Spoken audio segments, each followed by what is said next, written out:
All right. Well, welcome to the Sports Guys. Another great episode we have planned for you tonight. How you doing, Robbie? Fantastic. Awesome. It's a Thursday night. We got football on tonight. We got Cowboys and Giants. That'll be a great game, I think. Um, Tonight, we're going to talk about the impact of sports betting on the sports industry. That'll be our lead story. We also have a couple of other stories we're going to get to after that. But that's the number one thing we want to talk about. And we really want to get into how it's shaping the sports industry. And we're going to show some of the numbers, both US and globally, how big sports betting is becoming, both for the individual and for each of the individual sport industries around the world. So we're going to get into all that. We're also going to get into looking at the power rankings in the NFL, seeing if we agree with the way that they're ranking them right now. If we disagree, where we think teams are placed, maybe they should be higher or lower. We're also going to do a quick pick of the games this weekend. So Rob and I are going to go on record on each of the 13 games that are coming up. And then also on our power rankings discussion, we're going to talk about any mea culpas that we have about teams, whether we thought they weren't going to be good and they're good, or whether vice versa. And then we're going to also talk about Mr. Jaden Daniels. He had a huge week, Offensive Player of the Week. We're going to talk about whether we think of the rookies, is he the best? Is he on track to be Offensive Rookie of the Year? Go into his career a little bit after 3 games. And then finally, we're going to talk about the UNLV quarterback who has decided to pull out of school while his team is 4-0 and on track to potentially be the number 12 seed in the playoff, because he says the school has reneged on his $120,000 NIL deal, and he wants to retain his ability to save 1 year of eligibility for next year. So we're going to get into whether we think that's a trend and whether NIL hasn't been totally thought out yet, especially from those kind of lower group of 5 schools. So we'll get into all those things. So anyway, let's go ahead and take a look at the presentation. All right, so this is our episode 32, the impact of sports betting on the sports industry. You can see a lot of the big players there: Caesars, DraftKings, FanDuel, and BetMGM. And there's many, many, many more. This is a multi-billion-dollar industry. You'll probably notice on a lot of the sports programs you're watching now, there's a lot of advertisements for all of these groups to come bet with them, because now most states have opened up now to legalized betting. I know the state we're in, Rob, North Carolina, it opened up just about 6 months ago. Mm-hmm. And they've seen an uptick of 320% of people betting in the state of North Carolina. What's been your experience working with DraftKings and FanDuel? It's been a lot of fun. I think they were really smart with the way they did their promos.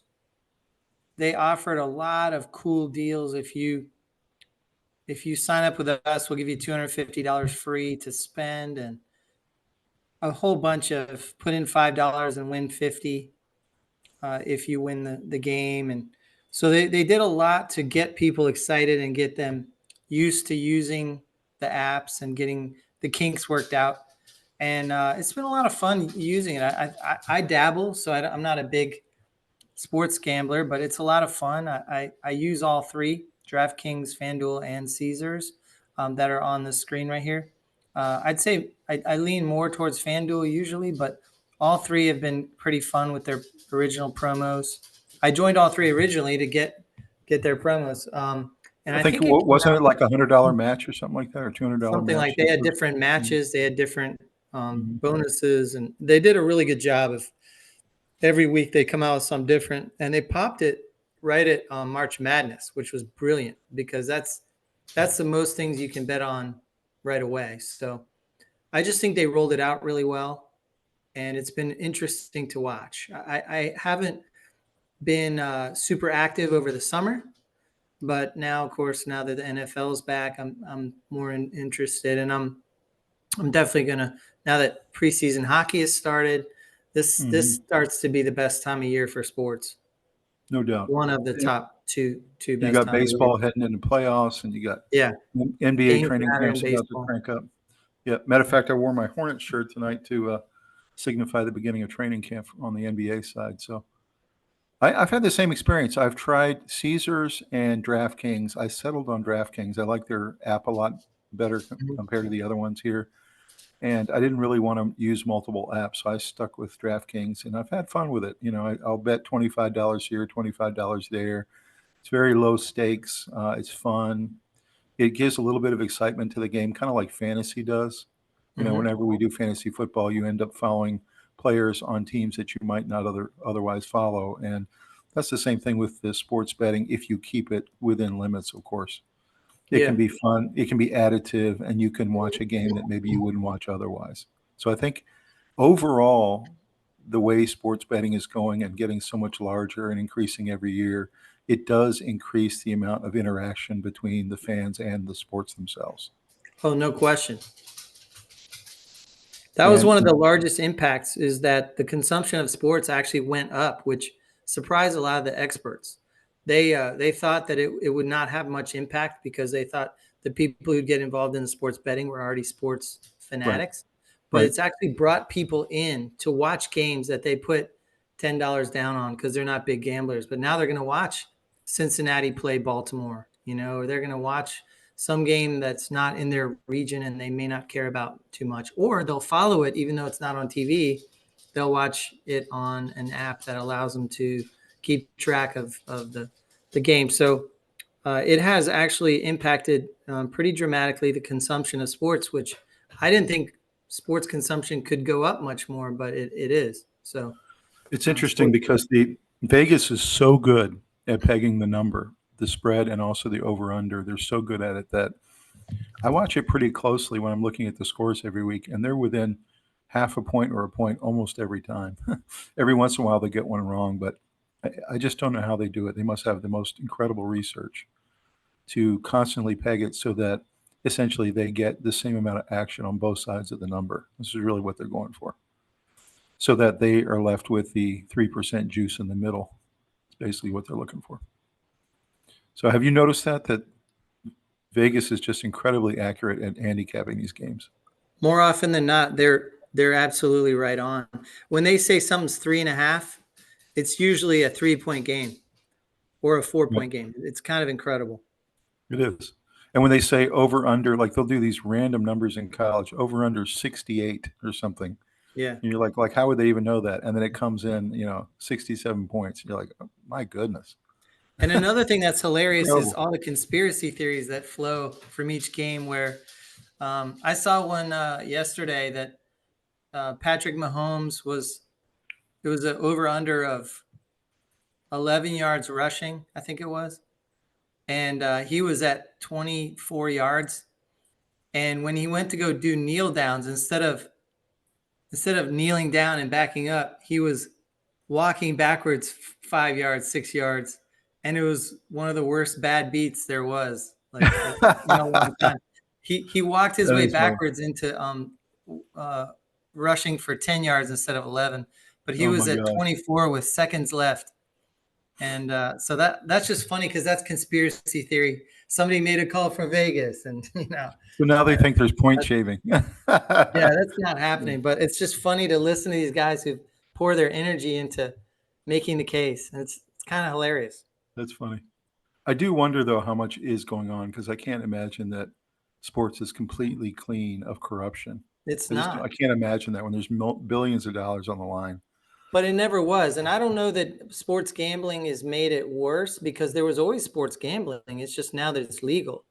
I heard a mafia boss talking about one time that one of the biggest rackets they run was um, shylocking, and they have all these local bookies, and they get money from the shylocks to support players. They're trying to hook players in to getting in over their head. And what happens is they owe them, let's say 50,000, and then they say, okay, we want our 50,000. And the player Right. will say, I don't have it. And they'll say, okay, well, bring it tomorrow. And otherwise you don't want to know what's going to happen. And so they don't have it when they come in the next day, and they say, all right, we'll make you an offer you can't refuse. We want you as the running back to fumble 3 times on Saturday, and then you're clean of your obligation to us. And then they go put a bunch of money on the under, or on the on the other team to win or whatever, Right. and they get their money that way. So these are stories that are legend, but I think a lot of it goes on, at least used to go on. And now with the legalization of gambling, sports betting, I mean, I think you might see less of that. Maybe I'm not really sure. I don't know. I'm not sure how much still goes on. I cannot imagine, like I said, with as many sports and teams as there are, both in the United States and around the world, that it doesn't go on. I just can't imagine it. When there's money involved, there's going to be corruption. But Yeah, I don't know if it's cleaner than it used to be or not. It probably is cleaner because it's harder to get away with it today. yeah. There's more eyeballs on it. You More know. eyeballs, and they're watching everything every athlete does, Yeah. and they're watching text messages, and it's just tougher to get away with it, I think. But Hmm. I can't imagine it's fully clean. But for the average person like us, we just dabble in the sports betting, it's so fun. I'll tell you something that happened. I went into my FanDuel last night, and there was more money in there than I remembered, and it's because I had hit on a bunch of those $50 freebies. And then I kind of took the summer off. I really didn't do much. I probably did 2 Oriole games or something. Um, and I looked in there. I said, "Wow, okay." So I threw some money down on this weekend. $10 here, $10 there. Not a lot, but clearly less put forward than what I thought my little margin was. So in my mind, if I lose all of them, I'm still ahead of where I thought I was 2 days ago. So Right, right. you And know, for the I have average nothing to fan, you lose. have to say, for the average fan who bets $25 on the Cincinnati Bengals, it just gives that game a little more juice, right? Yeah. They're sitting at home, they're in their comfy chair, they got their beer, they got their Yep. feet up, and they're eating snacks. And it's not big money, but No. it gives And it I have that a little rule for added juice. myself. I don't bet on teams that I emotionally root for. So Mhm. that's where you can make a mistake. Yep. I've Um, done that before, and I always get burned every single time. yeah. So I stay away from Virginia. I stay away from the Panthers, Dolphins, Dolphins. Yeah, Panthers, any team I have any kind Commanders. of connection. NC Yeah. State. NC Stay away from State, all of them. Yep. Carolina Hurricanes. Right. Yeah. Exactly. I don't bet on anything I'm emotionally invested in. No doubt about it. Well, let's take a look at this boom that's been happening. You can see in 2019, revenues from sports gambling for the sports leagues and for the companies that we just showed was under $1 billion in 2019. That's not that long ago. Mm-mm. And it's been steadily increasing. And you've seen just an absolute explosion in 2022 and 2023. This year, they're projecting 17 billion in 2024 Well, in, if you go back to these revenues. 2019, the Supreme Court ruling was in 2018. So it was just a fledgling industry where it was legal right there. So that's why it was a small amount.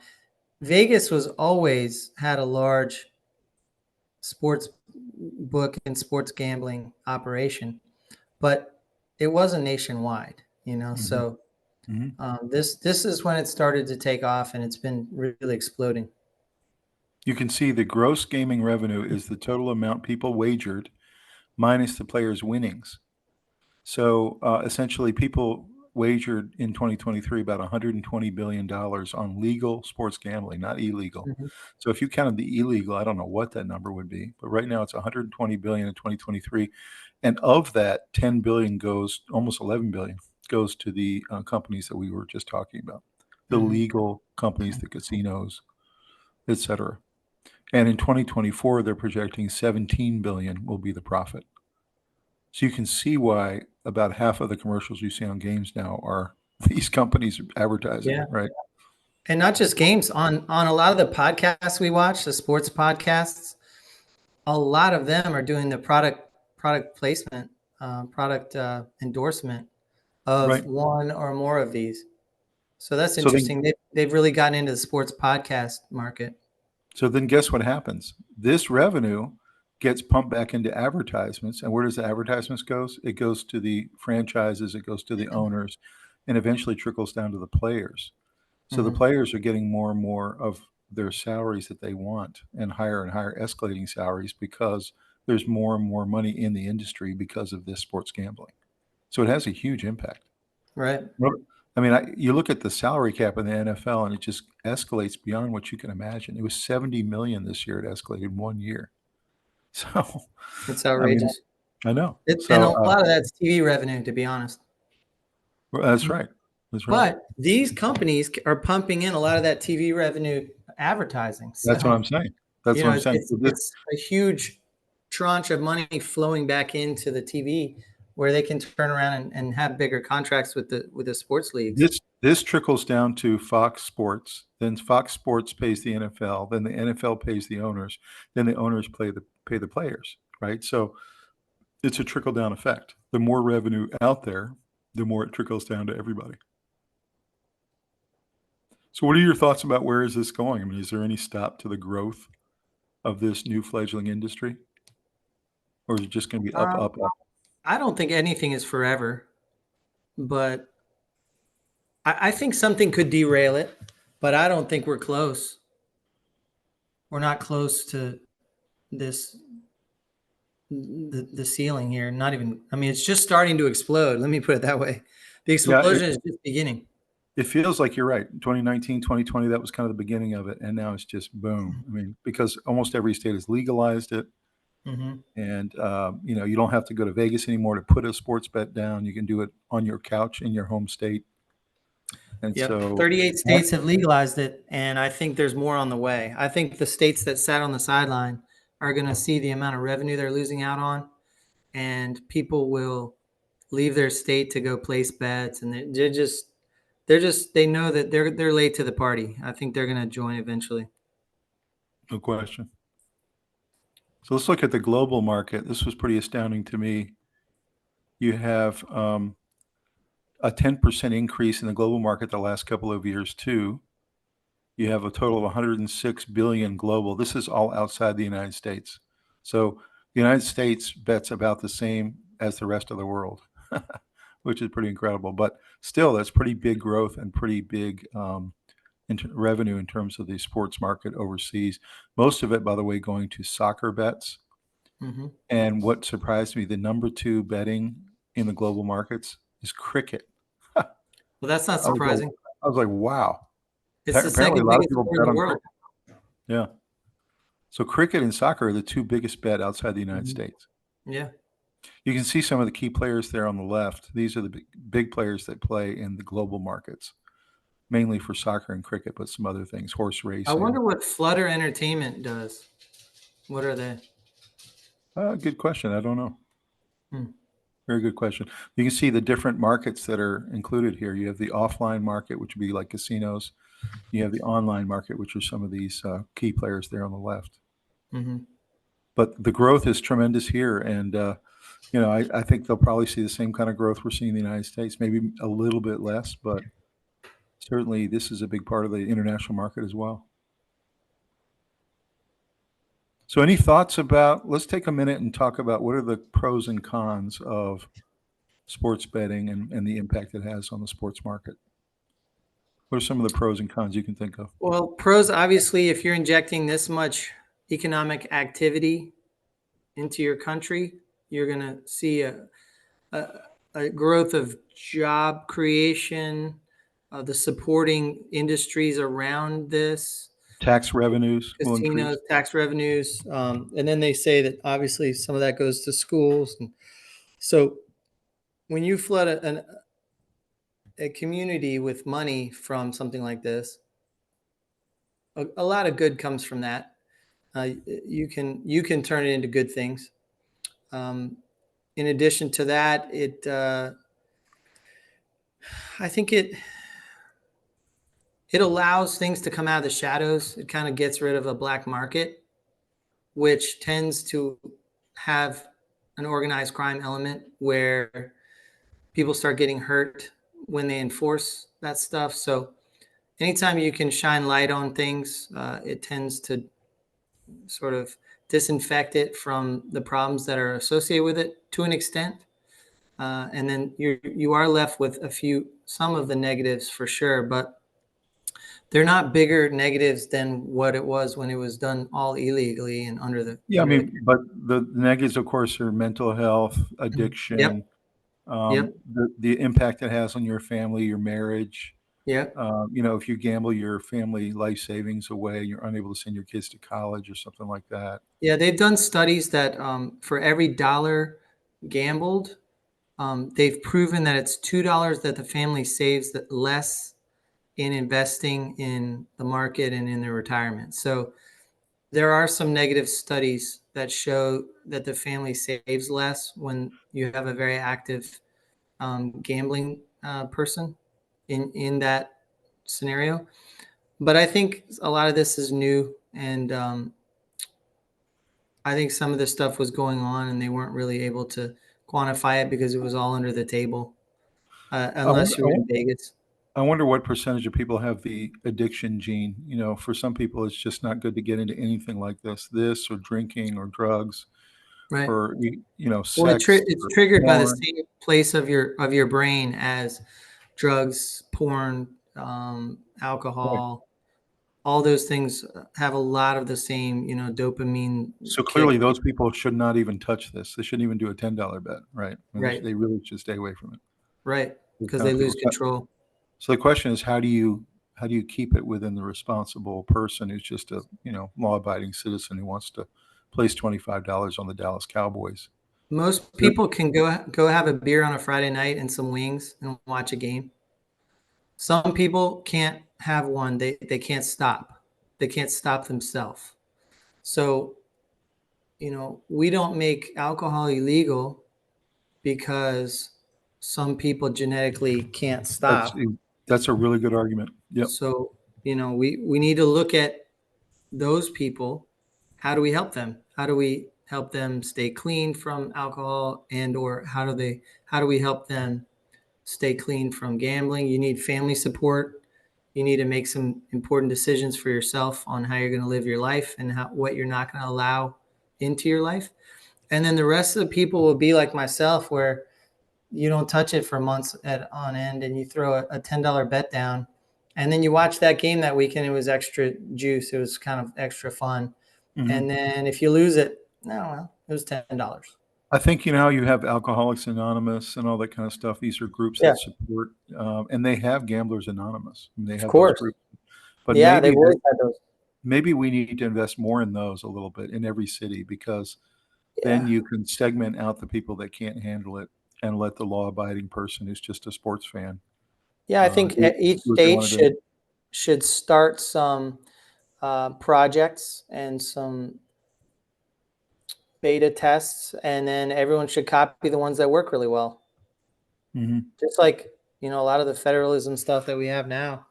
Let all the states get out there and try and come up with the best solutions, and then 50 laboratories of innovation go on, and you end up with one or two methods that really work well, and then you're not blowing up families on a huge scale, and you're creating industries and you're creating positives. So Some of the other effects I've seen from sports betting, because it's gotten so popular, is seasons are getting elongated. You've got 82 NBA games now.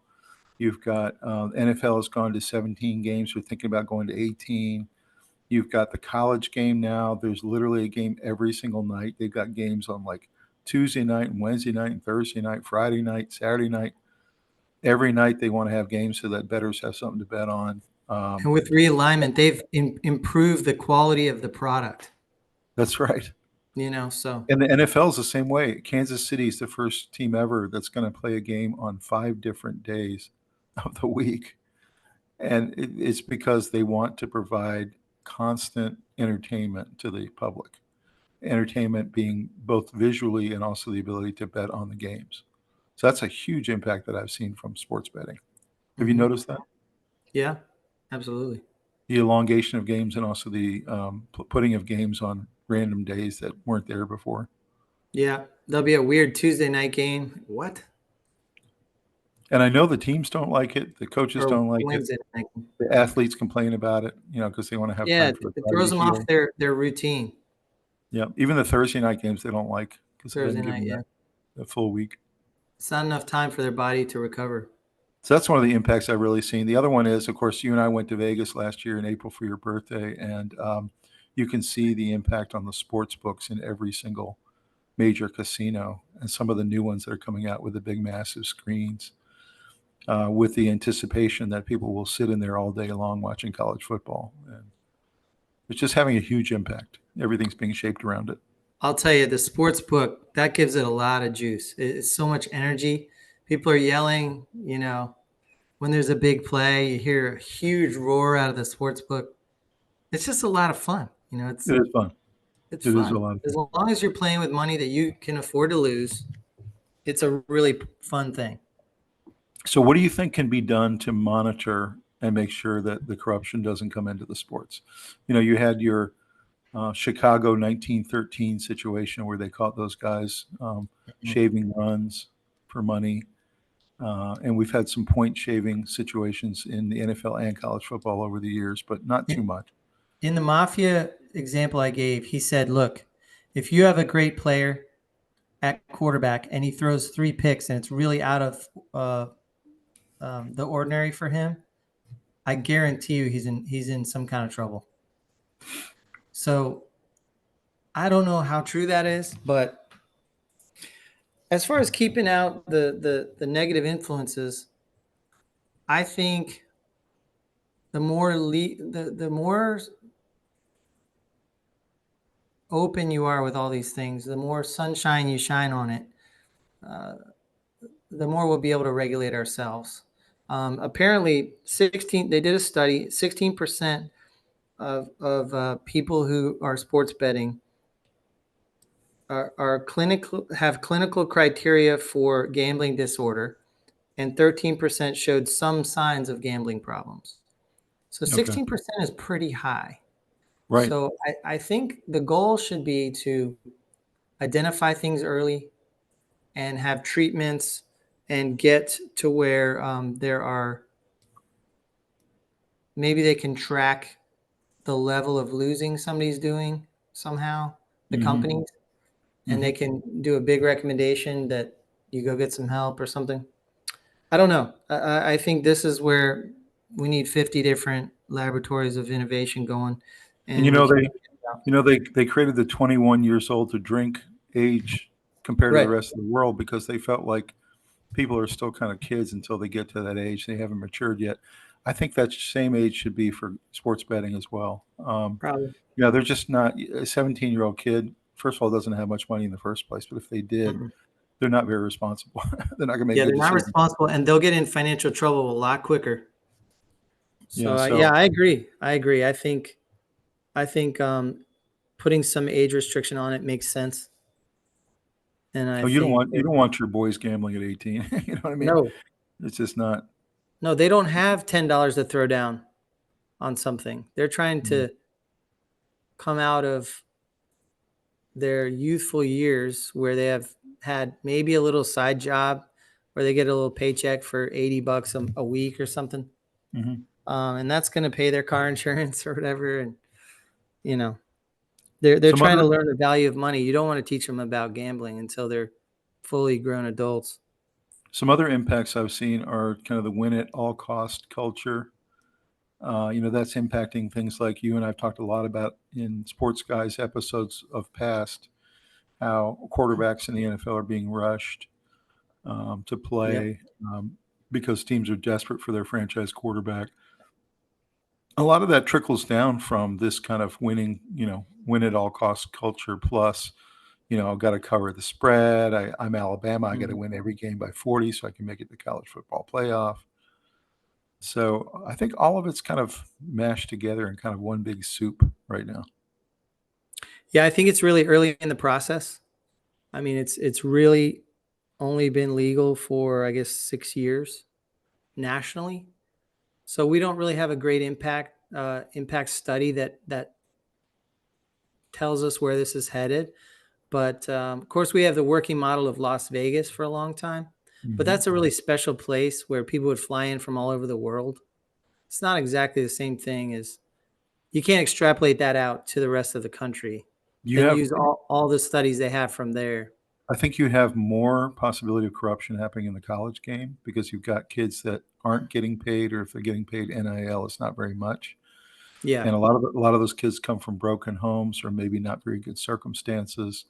And they're still And kids, yeah, you still know. kids. And somebody puts 250,000 in front of them, gives them a little bag, and hey, all I want you to do is make sure you fumble every single game the next 5 games or something. Yeah. The temptation's there. Whereas when you're trying to bribe an NFL player making $25 million a year, it just doesn't seem to be the same temptation there. Yeah, there's NFL security people around them. There's usually most of the NFL guys have families now, and so it's a And different animal. I was already worried about how the NIL and pay to play stuff is going to shake out in the first place. And then you Yeah, add on top of that the pressure that's coming from these, sports betting organizations and the yeah, number of alumni at colleges that are doing this activity now, that it's just going to increase the pressure to win. no question. At least that's what I see. Any other impacts you can think of, either good or bad, from sports betting on sports in general? Um, I just think that the consumption going upward is going to create more revenue into sports, which is probably going to get better and better athletes, which is going to make it exciting as a form of entertainment. That's what sports has become. And so, but with that is going to come some negatives that we haven't fully studied yet. I'm very concerned about the student athlete in college with the pressures on to hit the over. There's a lot of money riding on it, and to go for it, and for quarterbacks to audible to the throw, to score Mhm. one more time. And I don't think we have a good sense yet of all the different things that are going to play out. We're still seeing NIL things popping up on almost a daily basis. That's right. There was a big player today who decided to redshirt. I think it's to preserve their year of eligibility so they can get a bigger That's right. NIL deal. Yep. And then yesterday you have the player who was promised NIL. So there's so much swirling around, and all of it's new. We're going to talk NIL about is that a fairly little new. later. We're going to talk about that a little later in the Professional program. Mhm. sports betting legally Mhm. is fairly new from 2018. So there's So just a lot of stuff that needs to be worked out. last impact I want to have discussed is around the refs, and I know that you've been talking about for the last 2 weeks about kind of the refs are in the pockets of the Kansas City Chiefs, and that they That's seem not to what I'm be. saying. What I'm saying is I'm seeing meme after meme suggesting that. Yeah. So So do you think that the pressure of how much money is sloshing around in the sports betting market could mean more refs could be compromised and could be corrupted? well, what I like to say is this. Yes, it could be a huge problem because it'll undermine the credibility of the game. The game that you just watched was predetermined on some level. On the other hand, World Wrestling, they basically came out and admitted that it's fake and it's predetermined, and it didn't Mhm. hurt viewership at all. So, as long as there's some level of appreciation for the entertainment value, um, you know, I think sports is different because everyone kind of knew wrestling was fake. But I think there's something horribly shocking when you find out that a basketball ref is going to call fouls on the best player, get him in foul trouble early to Mhm. give the other team a chance. That's a shocking revelation that people aren't ready for. So, I don't know. I noticed a large portion of the growth globally of sports betting is coming from APAC or Asian Pacific. Hmm. And that didn't surprise me that much because when you go to casinos, about half the people are Asian and they just love Hmm. to gamble. They're all about chance, games of chance. They're great people. I love them, and they just love to gamble. They love casinos. They'll spend all And day in there. think about the populations of China and India combined. That's true. I mean, I don't know if it's half the Earth's population, but I bet it's close. That's true. And then Australia as well. So APAC Yeah. is a huge growth area for global markets. Yeah. All right, well, let's talk about the player of the week, Mr. Jaden Daniels. Hmm. I think we both said when we were looking at the draft episode about 2 months ago that we thought this guy was the best of the best in terms of the first round. I think you also threw in Bo Nix as the Yeah, most I ready. think him and Bo Nix were going to be the best out of that group. But to watch him perform the other night and have a 91% completion percentage, Yeah. have 150 QBR, and perform the way we thought he could was pretty it was pretty amazing to watch. It really was. If you And watch then some of the plays, how they got broken down and analyzed, his plays were even more spectacular when you pick them apart. The one where he threw it to Scary Terry in the corner of the end zone, mhm, they brought 8 guys against right, 6 blockers, right. and he stood in there, stared the guy down that was rushing straight at him, and threw a strike in the corner of the end zone, 50 yards away, and took his medicine. And for a rookie, that's It is amazing not to impressive. have jittery feet. Do you know what he is? He's a combination of Lamar Jackson and Josh Allen. He's a combination of both. He could stay in the pocket every single play if he wanted to, but he's got that kind of scrambling ability too. He's totally dangerous when he gets Yeah. outside the pocket. He is a little bit undersized in terms of being too skinny, but Yeah, he might battle some injuries at some point in his career, I but think they're going to work with him, and I think he's going to get in the weight room. He really needs to. He needs to bulk up a little bit. yeah, One of especially the his really leg. cool one of the really cool things coming out of that game, because Joe Burrow played really well too, Yeah, was the first game in NFL history with 0 punts and 0 turnovers, which I think was really amazing. yeah. Such a great game. I really enjoyed that. I was supposed to go to bed, but I just couldn't stop watching it. NFL's been a really good product this year. Even though offenses are down a little, it's been exciting games. Can you believe that was the first one in NFL history like that? No, I can't. In Basically a NFL history, totally I clean can't. game. Yeah, That's hard to believe, but I heard that stat also. yeah, That was hard to yeah. imagine that that's true. Like, football's been around a long time. I mean, Burrow's playing at a high level, but he's sitting at 0-3. I mean, he's got to just Yeah, be a little depressed about their prospects. But congratulations to Jaden Daniel, and I know Dad is completely ecstatic over the way he's playing yeah. so far. And that's another thing you got to be scared of is having too high expectation on a rookie. True. You're gonna a young quarterback in his first or second year is still gonna have stinkers like the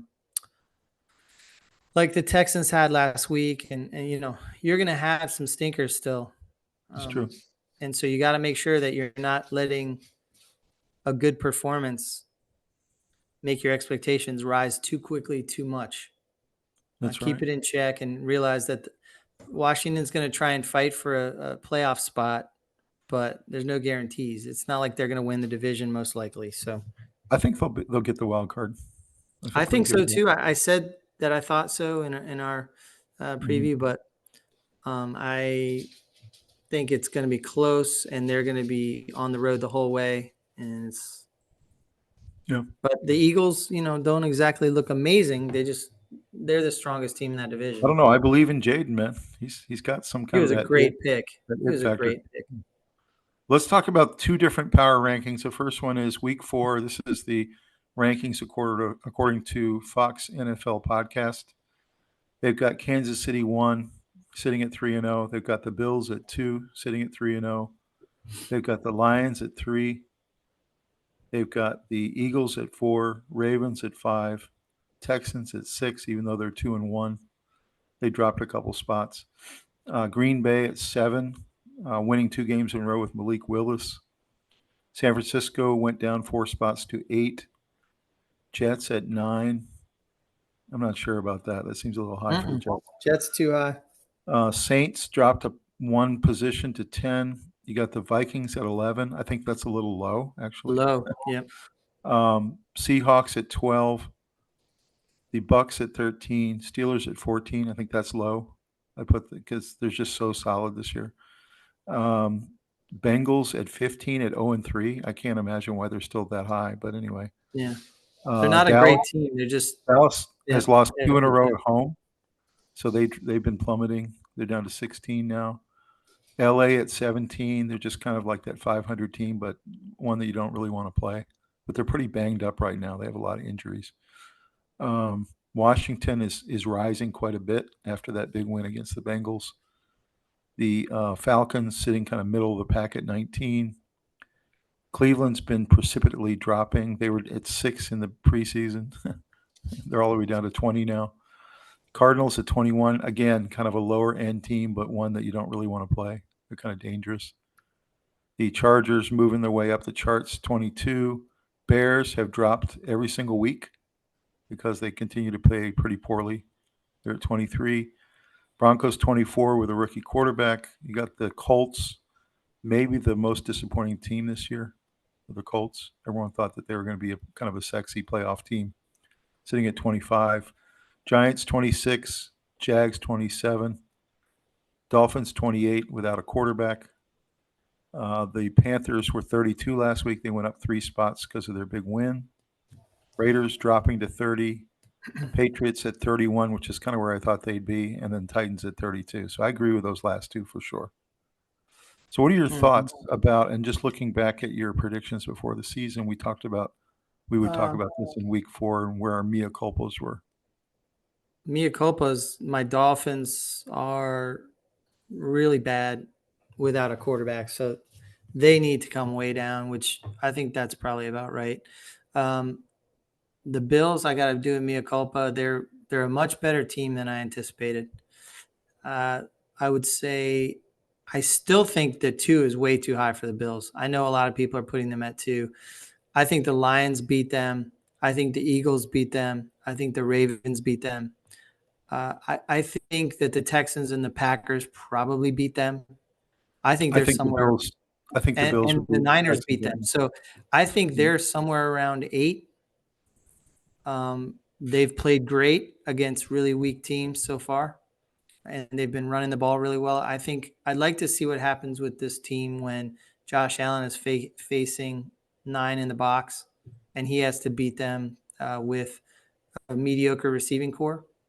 I think they're vulnerable there. If you do run blitzes, it's going to be much rougher than what they've seen so far. So I think the reason that drop, but I still think they're in that top quarter of teams. So I have to do a mea culpa because I said that they were probably going to be second in the division, and I think they're going to win the division. So through week 3, they are doing better than expected. The other teams that were better than expected, I think the Saints, the Vikings, I think should be up probably around 5 or 6. I agree. And Seattle and the Saints are better than I expected, and so are the Steelers. Yep. I would put all 3 of them. Was improving. Atlanta is going to win the weakest division in football, but I think Atlanta is still better than the Saints. I just think they haven't played that well yet. I like the Saints to win that division now. I think the team I've seen on the field this year, they're really solid. I think this last week exposed how you the Bucks and Falcons have shown this year already that they both have some real weaknesses. Yeah. The Bucks defense is not very good, and the Falcons defense is not very good. So, well, the Falcons defense is their problem. I think they'd be way higher if they had, that's why Penix pick was a huge mistake. They could have gotten in this draft. There were so many good quarterbacks. You could have gotten a nice quarterback pick in the 4th, 5th round, and you could have gotten studs with your first couple picks. And they were 30th out of 32 teams last year in defense, and they picked the future quarterback with their first pick. It's mind-boggling. That didn't help their team now, and so I think they're going to stay lower than they should have. But a lot of these teams, I could quibble with their locations. I think the Bears are one of the bottom 4 teams in the league, and they're just sliding precipitously. I said Arizona would be a little better for sure. I think they're better than Cleveland, but basically all the orders, I would change them up a little bit, but they're not too far off. I think Indy's a little better. I would say I'd put the Bills around 4. I agree they're not 2. I've got Kansas City and then Baltimore. I think Baltimore's the second best team. I like Detroit 3rd and the Bills 4th. So that would be my top 4. You think the Bills are better than Minnesota? I do. Okay. I think that'd be a really good game, though. I put Minnesota higher than this. I put the Saints higher than this. I put the Seahawks higher than this. I put the Steelers higher than this. I think my biggest misses have been Buffalo, Miami, Minnesota, and Seattle and the Saints. Those have been my biggest I think the Texans are a good team. I don't think they're quite as good as I thought they were going to be. I think they're starting to slide, and I think it's because CJ Stroud is going to be a great player, but I think he's going to have a little bit of a sophomore slump this year. They've been kind of exposed the last 2 weeks. And then probably the team I missed on the most is the Colts. I really thought they might even win that division this year. And Richardson has just been abysmal from the beginning of the season. And maybe it's because he really is a rookie in terms of He's a playing rookie. time. He spent all last year hurt pretty much. But he's got Shane Steichen, who's a really great coach, and he's got a really good offensive coordinator. He's got good weapons. Oh, he's got a great roster to play with. And so maybe they'll start rising again. Yeah, I think they're going to slowly improve as the season goes on. So far, that has been a miss for me for sure. Yeah, I think the Texans are going to end up slipping down to between 10 and 13. Maybe. I think the Bucks are starting to slide, and I agree with that. I think the Dallas Cowboys are surprisingly bad. I think they might even go like 8 and 9 this year. Didn't surprise me. I said they weren't making the playoffs. I think the Chargers will rise from here. I don't think they're going to end 22. And I think the Commanders are going to make the playoffs. And I think they'll end up, probably around 14, somewhere in there. The other team that I missed on was the Pittsburgh Steelers. I thought that their quarterback situation was so scrambled and so abysmal that no matter how good their defense was, they were going to lose most of their games. And clearly I was wrong about that, and their coaching staff has continued to prove themselves. And Justin Fields has been a steadying force for them. He's learned how to get rid of They have one of the best defenses in football, top 4 or 5, and they have steady play from the quarterback position. So they're a pretty nice team. I don't know where exactly I'd put them, but I'd put them higher than 14. Yeah, probably 10 maybe. I'm not even sure Kansas City's number 1. They haven't even. I think the Jets need to go downward, and so I would reposition a lot of these. I don't want to say every single move I would make, but for the most part, it's pretty close. Kansas City deserves to be there until someone knocks them off, but yeah. I think in the end they won't end up number 1. I think the reason they're number 1 is Mahomes actually has had the worst first three games of his career. Kelsey's not touching the ball, and they're still winning. Right. They have easily one of the top 2 defenses in football.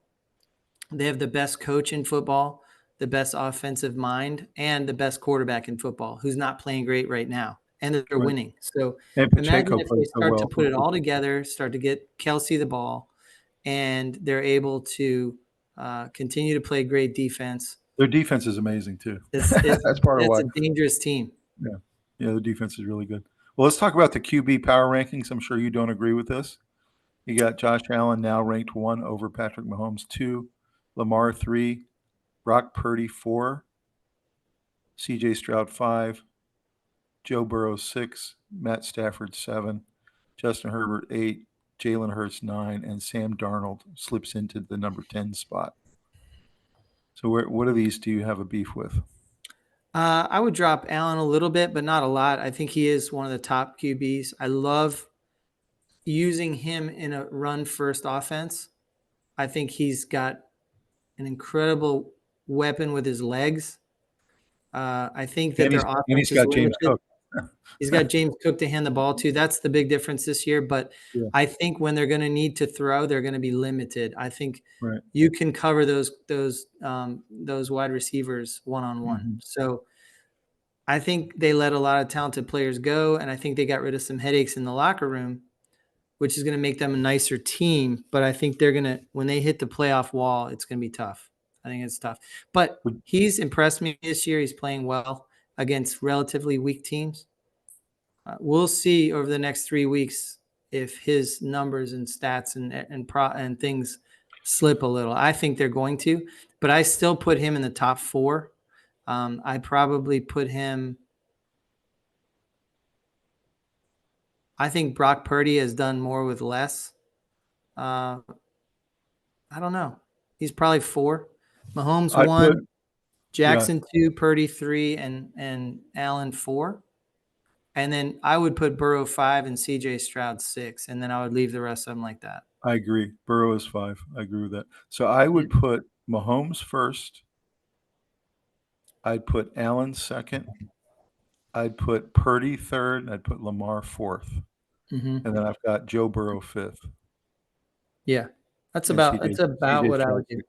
Yeah. And I'm not sure Jalen Hurts belongs in the top 10. I just don't see it. I would have Maybe to think really hard about who I would I'm missing something. replace him with. Yeah. Yeah, I don't You know. It's a good question. But I don't think he's playing like a top 10 quarterback. No. Although I think he's doing okay. I've never been a huge Hurts fan. I couldn't believe when he got that huge contract. After 1 year of, he was on a really dynamic team. By the way, you know who Sam Darnold replaced this week at number 10? Who? Dak Prescott. So he's dropped out Yeah. of the top 10. And He's a solid quarterback, but the amount of value he brings versus his salary is not comparable. He's okay. Yeah. He's a good quarterback who's paid like a top 2 or 3. Well, as we go out throughout the season, guys, Sports Guys are going to continue to monitor these power rankings, and we'll bring them to you again. And this is kind of where we see it right now. Yeah, and by the way, some of the mea culpas we've done and some of the corrections are probably going to get undone over the next 4 weeks. Some of them might slip. You might see Minnesota go downward. You might see the Saints sliding, or and you know why? One of the bad teams might climb, like Washington, or you know why? The Colts might dig themselves out and start looking better again with that roster. So it's going to be interesting to see us do another mea culpa 4 weeks from now, when we were too quick to make an adjustment on a team that we thought was either going to be really good or really bad. And then they ended up being the opposite. And they might end up, the personality might match more what we thought in the first place. So it's going to be a lot of fun, I think. And the reason why is, in our last 2 weekend updates, we talked about the parity in the NFL. Mm-hmm. And anyone can beat anybody. That's pretty clear. Yeah, and there were a bunch of examples this last week where quarterbacks played really well and their teams lost. And now we've seen a bunch of examples this last week where quarterbacks were actually playing very well and they lost, like Burrow, like Purdy. There were several examples. And so the loss gets hung around their neck as if they're not playing quarterback well. Even Daniel Jones has played decently for a couple weeks in a row now, and he has some losses in there. He's not the problem. Do you know what I'm not saying I'm not a big Daniel Jones fan, but there are plenty of football people who are looking at that saying he's not the issue there. Do you know what Brock Purdy said? What? He said there's 6 standout defensive coordinators in the league. 6. This is what he said in his press conference. Mm-hmm. And he said he just played 2 of them in a row. The Rams defensive coordinator, huge, and the other one was Flores for the Vikings. Yeah. And he said that, I know I've only been starting 2 years, but he said I've never seen anything like the Vikings blitz schemes. He said they were so complicated. He said I had no idea what was coming at me on any play against the Vikings. They make it That's look how like confused he was. He was completely confused. Yeah, they make it look like they're bringing 8 guys and then all of them fall off and you're just getting 4 rushing and you've already checked down to a play that works well against the blitz. And so you can't tell me Flores is not going to get a job next year. I just don't believe it. I think he is. He's just I think people well. were reluctant to hire him to this point because he sued the NFL. He sued the league. So anytime you're that guy, it's people are gonna take their time. We know one team Brock Purdy does not want to face in the playoffs, and that's the Vikings. Yeah. He was so confused. That's right. Let's take a look at some of the games. We are going to go through all of these right now. We're going to pick them. And next week, we're going to come back on our weekend update and see how we did. So let's start. Why don't you go first, and I'll go second on each of these. The first game is tonight, Thursday night game. We got the Cowboys and the Giants. We're not going to do spreads. We're just going to do straight up. This is a tough one. This is at New York, by the way. Yeah. I don't know. I think the Cowboys are due. Probably the Cowboys. But I'll tell you, Daniel Jones has played better than what the street cred for him is. If I was But betting at the window in Vegas, I would take the 6.5 points. I'd do Giants plus 6.5 because I think it's going to be a really close game. But I like. yeah, if I thought we weren't doing points. No, we're not. We're not. I'm saying Yeah. I like the Cowboys to win the game, but Yeah, I think they I like win. the Giants to cover if I was betting at the window. I think it's a pretty ugly game, though. I think it'll be a 3-point game, like 24-21, something like that. 26-23. No clue about the spread, but Yeah, Cowboys are kind of in a desperate situation. that's right. So next one is Saints and Falcons. This is a 1:00 game on Sunday. Tremendous game. Great game. This is really for the lead in the NFC South. I think this might give you a good hint at who's going to win that division. Me too. This is in Atlanta, so it's in the dome. Of course, they both have a dome, but I don't like Atlanta's defense at all, I don't think but they're playing well this year. I like their offense. And I think the blueprint for beating the Saints is out there now. So I think Falcons. I'm going to go Saints. I really think the Saints are a better team, and I think they're going to win the division. So I think Falcons will be second in the division. Might make the playoffs, maybe. I think their defense is really going to hold them Their down all defense year. is so bad. They should have drafted 4 straight defensive players. I will not be shocked if the Falcons go 8-9 this year because of their defense. Yeah, because I they're mean, drafted. they're also 0-2 at home, and this game's at home, so Yeah. they don't have a home field advantage at all. Next game, we got Rams and Bears in Chicago, also a 1:00 game. Rams are banged up.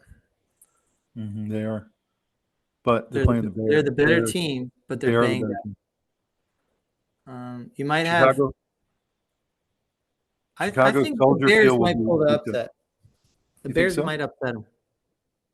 You think they're going to go 2-2 and beat them? Maybe. The Rams do not have their horses. Cooper Kupp's coming back. Nakua's still out. Cooper Kupp's going to be playing hurt.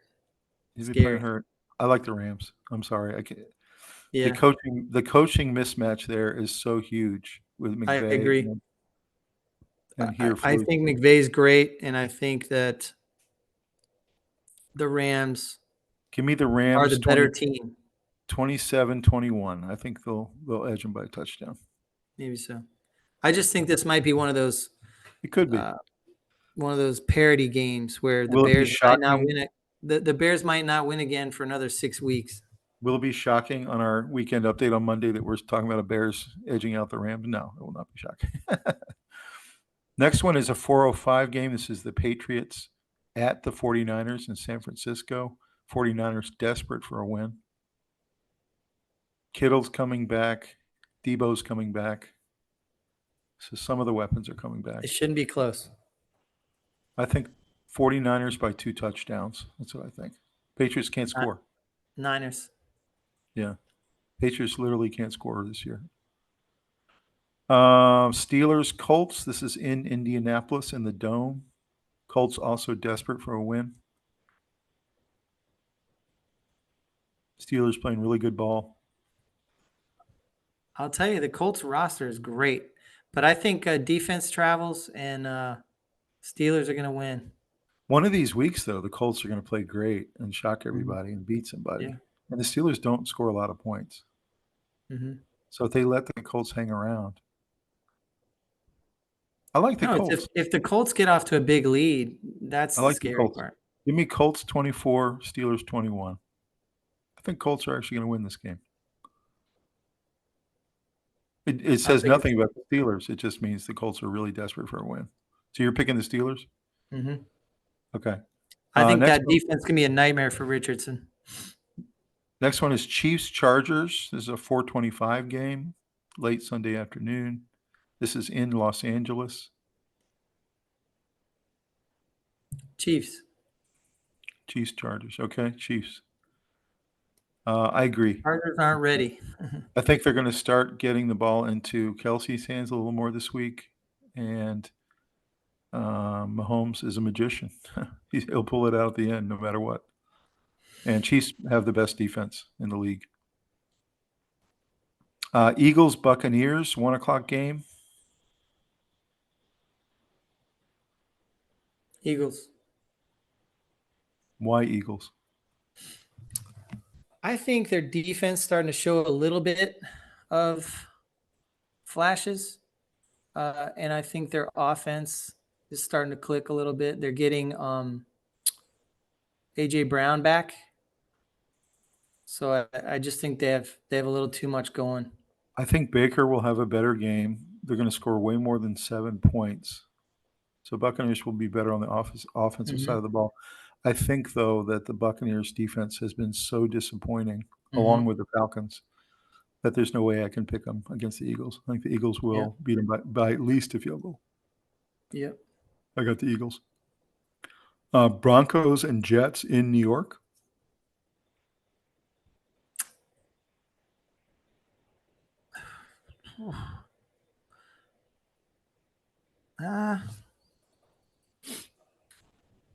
I think Jets D's tough.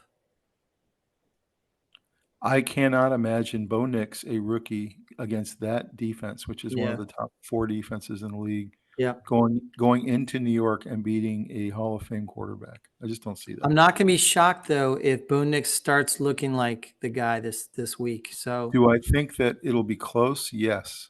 I don't think it'll be a blowout. I think it'll be, 24-17, something like that. We'll score some points, but they can't keep up with the Jets this week. Bills, Ravens. This is a big game. Ravens sitting at 1-2, desperate for a win. This is at Baltimore. They're 0-1 at home. Josh Allen may be playing the best football of his career. This is the Sunday night game, by the way. I don't think the Bills have seen a team offensively or defensively as good as the Ravens yet. So you mentioned this. You said that, yes, they're 3-0, but the Bills haven't really faced anybody yet. It's going to be shell shock a little bit. I think it's going to be a tough road game where they're going to say these guys are just better than what we've seen so far. So I think Ravens win this one. They're going to get right. It's going to be a good game. Bills are going to play them tough. It's been one of the hardest teams the Ravens have faced too, but they started out with the Chiefs. So doesn't this feel like they both have good kickers? Doesn't it feel like this is going to come down to a kick at the end? I'm not sure which team is going to get it. Maybe. Like I think it's going to blow open one way or the other. One team's going to really open up a lead. And then can the other team come back? Man, it's hard for me to imagine the Bills can go into Baltimore and beat them, but maybe. I'm going to go Bills. I think they're playing that well. 27-24. Bills are playing well, no question. 27-24 Bills. That's what I say. Unless the Ravens can start figuring out how to throw to their tight ends, maybe. Maybe they got a shot. I agree. That needs to happen. Poor Robbie. My fantasy Andrews is man, what pitiful. He's only playing 33% of their snaps. All right, next one, the Washington Commanders, Jaden Daniels taking on the Cardinals, who, like you said, are a little bit better. This is in Arizona.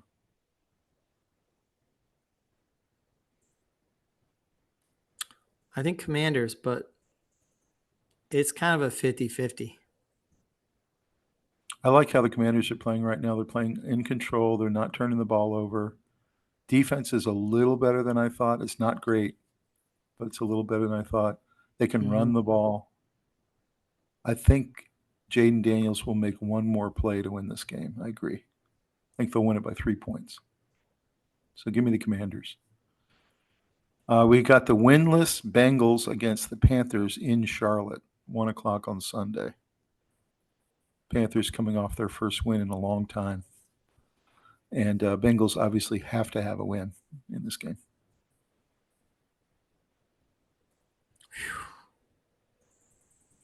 I think the Bengals. Me too, unfortunately. My poor Panthers. Yeah, they're one of the better 0-3 teams you're going to see. I feel like they could beat the Bengals in a different situation, but I just think this is the wrong time to be catching them at 0-3. I just don't see. I think Burrow's going to have a huge game. Yeah, he's played well. It just his team's been letting him down, especially his defense. I think Dalton's going to play well again. You watch. Yeah. But I Oh think yeah, yeah, yeah. they won't have enough. He should be the starter, no They question. won't have enough, unfortunately. So, okay, we both got Bengals there.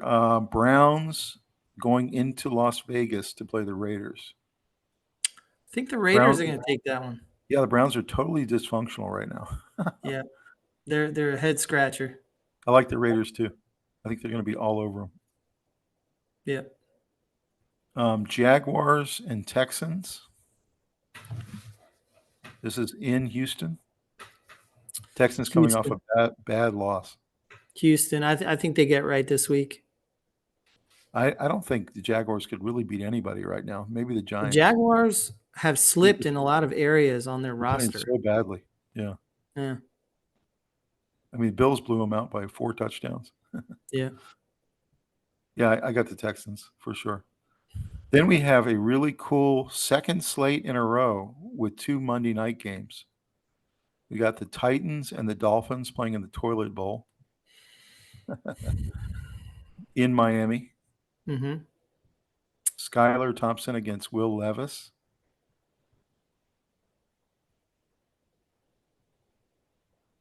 Dolphins.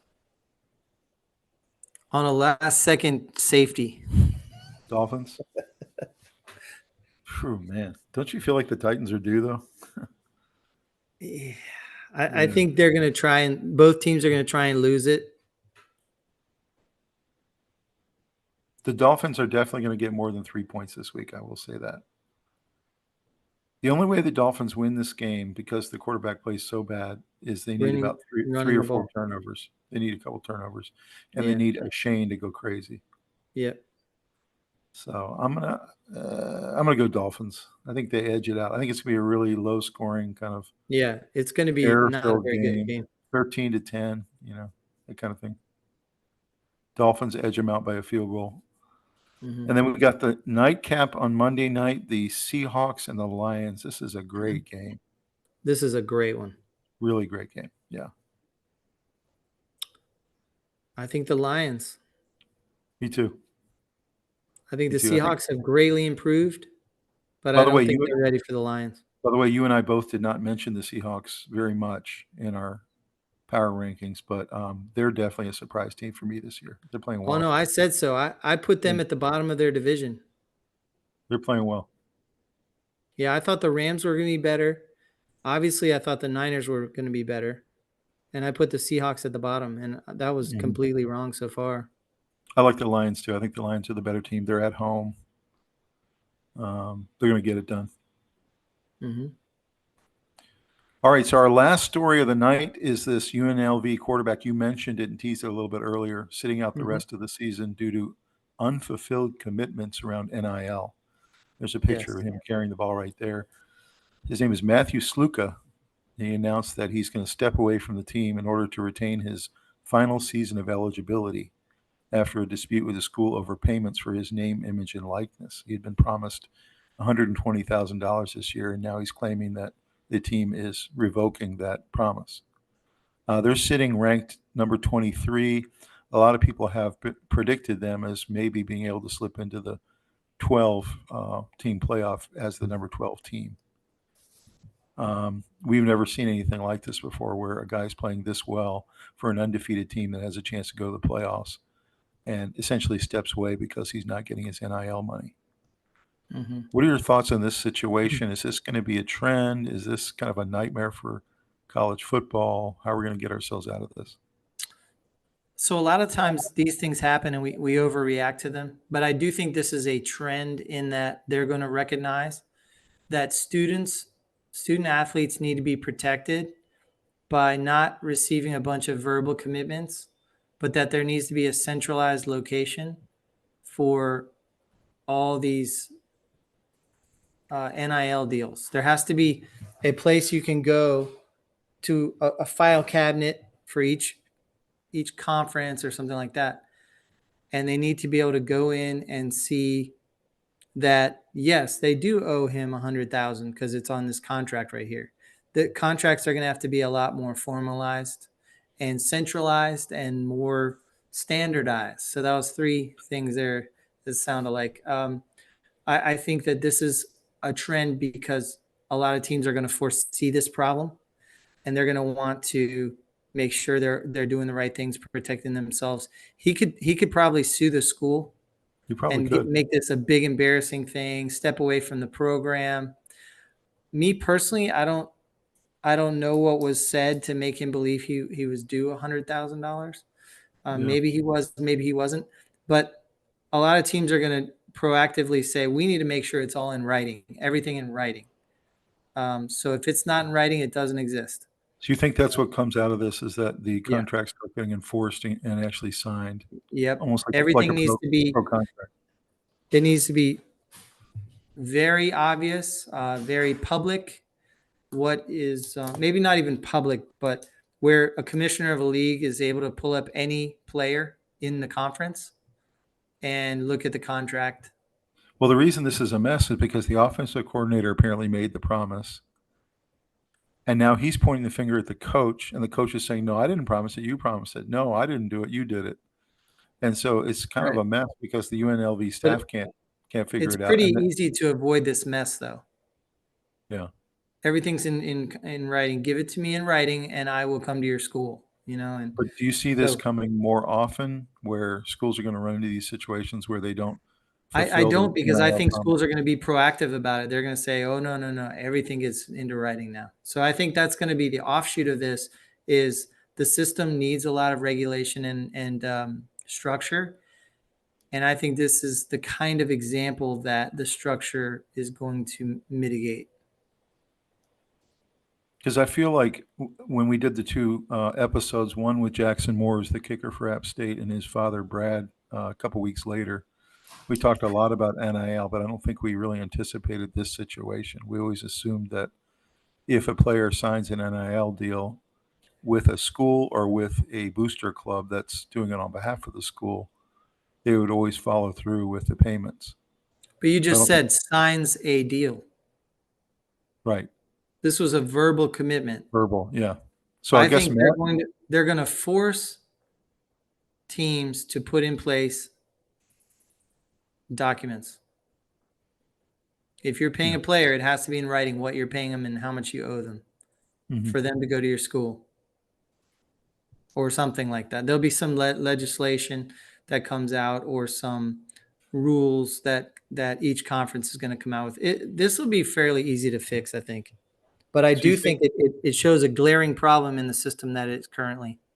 What was the other situation you mentioned that happened this week? There was a big-time player from a big-time program. I'm not sure which one. I think it was a defensive end or defensive tackle, one or the other, who is stepping away before he hits the fourth game of the season, which makes him burn a year of eligibility. Which is what this kid's doing, Matthew Sluka. Which is what this kid's doing, stepping away before he burns a year of eligibility. So he has another year of eligibility so he can transfer somewhere to get the best NIL deal possible and have that year of eligibility still. So he obviously feels like he's not close enough to the NFL. By the way, he's 3-0 and he's sitting in the top 25, so he's going to have pretty good leverage. This one, absolutely. Well. There are a lot of desperate teams who would love to have a kid like that. The only problem is he's transferred once already, and that would be a second transfer. And if you're transferring for money, there's still a team. Coaches recoil from people who are transferring for money. Playing time's a little different. There's still a team who's going to take him. I agree, but I think the pool gets smaller when it comes down to I'm transferring because I didn't get my money. I think that actually puts a little bit of a bad taste in any old school coach's mouth. Walking away from your team, there's got to be a way to get your money. There's got to be a way. One of the things we did talk about in our previous NIL episodes was that we knew the system was not settled yet, and that there were going to be situations that needed to be worked out, and that this system probably is going to take, 2 or 3 years to maybe really settle into something that makes sense. A few more years, yeah. Yeah. So it probably was foreseeable that some of this stuff would happen. I think this is the messiness that we saw. We just weren't sure exactly what it would look like, but we knew there was going to be problems with contracts and verbal commitments and commitments, what if someone gets injured? Did they still get paid and all that stuff? So they need to work it all out and have more centralized I wonder contract. if we'll start seeing some of that in big time college basketball too, where guys like Yeah. Zion come in and, hey, I was promised $3 million and you only gave me 500,000. I'm transferring, or I'm going to sit Yeah. out this season. But remember, on the other end of that is a coach who has to say, yeah, I want that guy in my locker room. So I think the coaches on the other end of the transfer are going to hold accountable, where the number of coaches that might want this problem player or player that had a problem around him might be a much smaller pool to choose from than you might think. Yeah. And when we talked to Jackson, he talked about it's actually kind of scary when you put your name in the portal, the team doesn't have to take you back. Right. And I wasn't aware of that it's a commitment to go into the transfer portal because you're Which actually is kind of good, because it makes the kid think about it it. is. You know, You got to think hard about it. It's not like in the NBA when you are I don't remember what it's called, but when players are testing the waters in the NBA, they're going to, but they can still go back to school if they want. This isn't that. This is you I'm remember leaving the school and they can beg me to come back if they want. we've had some eligible Cavaliers that did that. I think Diakite did that one Yeah. year. Beekman J did that Huff. one year. Yeah. Mm-hmm. Yeah. You can do that if you have 1 year of eligibility. You can go like test the But waters. that's a lot different. This is different because most of the guys who go in the transfer portal, almost all of them move on. They don't look back and go back to the school. Virginia actually had a player do that this year. I can't remember which one it was. I think it was. No, I can't remember. It was a defensive player. Beekman did it for the basketball team, but I don't know about football. No, but there was a football player who decided to come back, who put his name in the transfer portal, and they wanted him back. So that happens, but it's kind of rare. Usually, you go in the transfer portal, you're gone, and the team moves on from you quickly, and they start recruiting in your position. So, Right. it's kind of like not hard feelings, but almost. Any final thoughts to wrap up the episode on sports betting, where it's going, the growth of it, how else it might impact things? Sky's the limit on it, but I do think there will be an end one day, but it's hard to predict why or how that would happen. And then the other thing is, so it's going to keep growing dramatically. And as far as the games go, it was kind of fun to do some picks. Mea culpas are legitimate. I certainly missed in some areas, although I still think some of them are going to play out as I predicted. They just haven't yet. I think for the 13% of people that have a problem, we need to throw more resources into them. We need to learn how to diagnose those folks. We need to learn how to help them. But you're right. We shouldn't penalize the 87% of the people that are just regular sports fans sitting on their couch. They want to bet $50 on a game. It's reasonable. It gives them a little extra juice, makes it more exciting. And, they shouldn't be penalized for that. So, right. We need to be very quick in diagnosing people who have a problem, because I don't think it's that hard to see. But But I'm more libertarian. Hey, if you're not hurting somebody else, then I'm all for freedom. So yeah, pretty much. That's how I feel. And then we got to find a way to regulate when people lose control. No doubt. Well, guys, thank you very much for coming tonight for this episode about sports betting and the sports industry. We had a couple other great stories there we covered with you. You saw Rob and me go on record on our picks for this weekend. Let's see how we do on Monday in our weekend update. And please like the video and subscribe to the channel. We've got a lot of great stuff coming your way. Some really exciting guests you guys are going to love. And I'll be honest, one of the most fun things that I've had since we've started this podcast is reading your comments. So please, if you're watching this from wherever you are, actually, I've been surprised how many people around the world are watching. Love to hear from you. Love to hear your thoughts. And anything that you want to know from us, we can say in a future podcast. I'd love to hear what you're thinking out there. We get some nice feedback. We really enjoy it more than you might think. And also tell about your idea about adding it to the weekend update at the end, a couple of minutes where we'll read a couple of comments every week. Tell about your idea. I think we're still working out the details on how we want to do it, but we've seen a lot of podcasts that have mailbags and all that. So we want to think of our own version of that. But I can't overstate it enough that I really enjoy going in and reading the comments. And it's fun hearing from people that are in another country. Some of them are saying things like, we help them keep up with what's going on. We lived overseas a lot of our life, so we know what that feeling is like, trying to stay current when it's not all over the TV in whatever country you're living in. So we love that. We love ideas. We love anything that you find compelling, maybe an area that you thought we were particularly on point. Love to hear that. If you felt like anything could be improved, throw that in there too. So, but yeah, we're going to come up with some kind of mailbag thing that has our own little touch on it. So Indeed. be looking for that.